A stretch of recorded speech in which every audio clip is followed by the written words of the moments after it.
नारायण नारायण। आज का विषय है जहाँ नाम वहाँ राम। नाम के सिवाय जहाँ हमारा विश्वास है वहाँ वह अविश्वास का ही कारण है, ऐसा मानो। जो नाम के सिवाय और बातों को सत्य मानता है वह भगवान के पास जाना तो संभव नहीं बल्कि भगवान से दूर जाता है। उसे भगवान की समीपता संभव नहीं। जो इस विश्व को नाम के बिना मानता है उसका तो हमें स्पर्श भी नहीं होना चाहिए।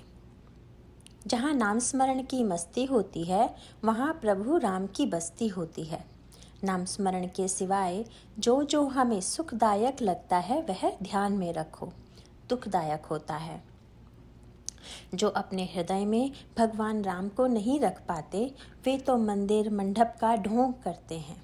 प्रभु राम को अपना कर लो और जन्म मृत्यु का फंदा हमेशा के लिए तोड़ दो। प्रभु राम के सिवाय कोई देने वाला नहीं है, वही एकमात्र दाता है। नाम के ज्ञान से गृहस्थी में सबको समाधान मिलता है। जो बातें घटेंगी वह यदि हम प्रभु को समर्पित कर देंगे तो हमें सुख शांति मिलेगी। मोह ममता देह का अभिमान ये सब संसार के फंदे हैं, उनमें मन को अटकने नहीं देना चाहिए। देह को अकारण पीड़ा नहीं देनी चाहिए। अनुसंधान यानी भगवान के निरंतर स्मरण में बाधा नहीं चाहिए। हमें मन में पूरा विश्वास होना चाहिए कि नाम स्मरण से ही संतोष है। मैं आपसे एक दान मांगता हूँ, आप सब मुझे वह दान दें। ध्यान में रखो, नाम स्मरण के सिवाय अन्य किसी भी बात में सुख नहीं है और अपने आप को प्रभु राम के चरणों में अर्पित कर दो। इस दान के अलावा मुझे और कुछ भी नहीं चाहिए। यही भीख मैं मांग रहा हूँ। व्यवहार, कीर्ति, विषयों में रुचि ये परमार्थ में बाधा डालने वाली चीज़ें हैं।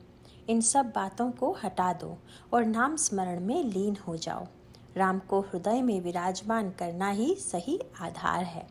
सिवाय इसके जग में कोई बात सत्य नहीं है। जब तक हमारा देह के साथ संबंध है तब तक ही हमें लौकिक बातों में रुचि होती है। यदि शरीर नष्ट हो गया मतलब मृत्यु हुई तो लौकिक बातों का हमसे क्या वास्ता होगा? क्या हमारे साथ ये लौकिक बातें आएंगी?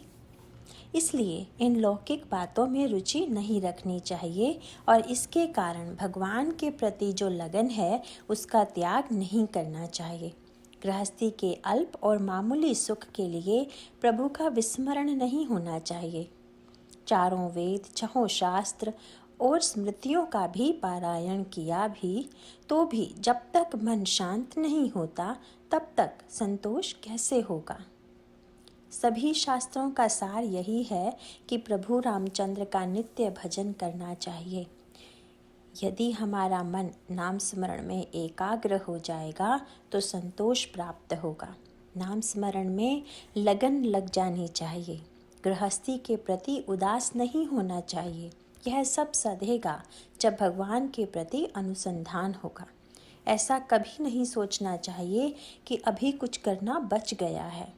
सभी सत्कर्मों की चरम सीमा तभी होगी जब हम अपने को भगवान को समर्पित कर देंगे।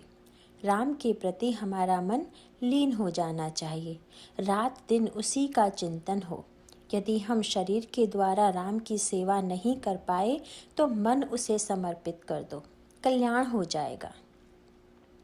प्रभु कृपा से संतोष प्राप्त होगा। यह भक्ति का सर्वोत्तम लक्षण है। यदि गुरु के द्वारा नाम का अनुग्रह हुआ होगा तो विश्वास रखो कि वह विश्व को पावन करेगा। प्रभु कृपा भी होगी। देह स्थिति जैसी आज है वैसी कायम नहीं होगी। प्रभु रामचंद्र जी आप ही के लिए बचा हूँ, यही भाव रखना चाहिए। जब तक संभव है तब तक प्रभु रामचंद्र का स्मरण करना चाहिए। नारायण नारायण।